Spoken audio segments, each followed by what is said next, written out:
বিয়ের কথা সব ফাইনাল। এমন সময় ছেলে লাজুক হেসে বলল, আমার একটা কথা বলার আছে আপনাদের কাছে। খুব আগ্রহ নিয়ে মেয়ের বাবা বলল, বলো কি বলতে চাও, সব কথা পরিষ্কার হয়ে যাওয়াই ভালো। আমার সাথে 200 জন বরযাত্রী যাবে।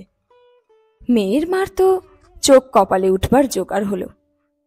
200 জন? আমাদের নিজেদেরই তো 300 লোক, আবার বরযাত্রী 200, মানে 500 লোকের অ্যারেঞ্জমেন্ট। একটু বেশি চাপ হয়ে গেল, ওটা 100 করো বাবা। ছেলের মা বলল, দেখুন আমাদের বড় পরিবার, আমরা সবাই একসাথে থাকি। বিপদে আপদে পরে আপনার মেয়েকে ওরাই দেখবে।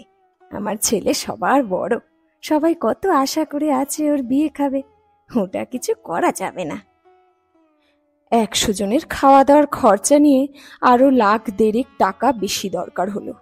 বাবা মায়ের অ্যানিভার্সারিতে বাবা মাকে অঞ্জলি থেকে একটা নেকলেস আর পাশা দিয়েছিল, সেটা অসময়ে কাজে এলো। বরবাবা যে তার অতি আপনজনদের নিয়ে হৈ হৈ করে এলেন, চব্যচস্য করলেন, বিয়ে মিটল। বিয়ের পরই মেয়েটা অনুভব করলো তার কোনো পাত্রের সাথে বিয়ে হয়নি। ওই 200 জন বরযাত্রীর কিছু দূরের আত্মীয় বাদ দিয়ে প্রায় 100 জন আপনজনদের সাথেই তার বিয়ে হয়েছে। একদিনও শান্তি নেই, সবসময় চিটেগুড়ের মতো তার পিছনে তারা লেগেই থাকে।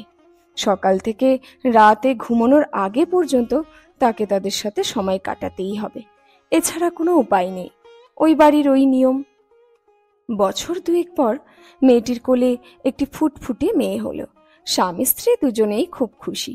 খুব ধুমধাম করে মেয়েটির অন্নপ্রাশন হলো। তখনও ওই বরযাত্রীরা বাদ পড়ল না। হঠাৎ তাদের জীবনে একটা অন্ধকার নেমে এলো। বাচ্চাটির ক্যান্সার ধরা পড়ল। জীবনের সব আলো যেন নিভে গেল ওই দম্পতির। মেয়েটিকে নিয়ে তারা শহরের বাইরে চলে গেল চিকিৎসা করাতে, কিন্তু অনেক টাকার প্রয়োজন। চাকরির জায়গা থেকে যা টাকা পাওয়া যাবে তাতে কিছুই হবে না। ছেলেটি বাবা মাকে বলল বাড়িটা বন্ধক দেওয়ার জন্য, কিন্তু ভবিষ্যতের কথা চিন্তা করে তারা রাজি হলেন না। এই সময় আশ্চর্যভাবে ওই 200 জনের কেউই আর খোঁজ খবরটুকু পর্যন্ত নিতে আসে না। শেষে বউয়ের বাবা তার পুঁজি থেকে পুরোটাই নাতনির জন্য দিয়ে দিলেন মেয়ের হাতে। মেয়েটিও তার বিয়ের গয়না বিক্রি করলো।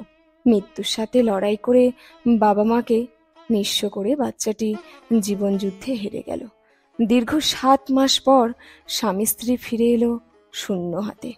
তবে তারা একটি ছোট বাড়ি ভাড়া নিল, সেখানে নতুন করে তাদের জীবন শুরু করলো। বাবা বলল, এত বড় বাড়ি থাকতে তুই ভাড়া থাকবি খোকা?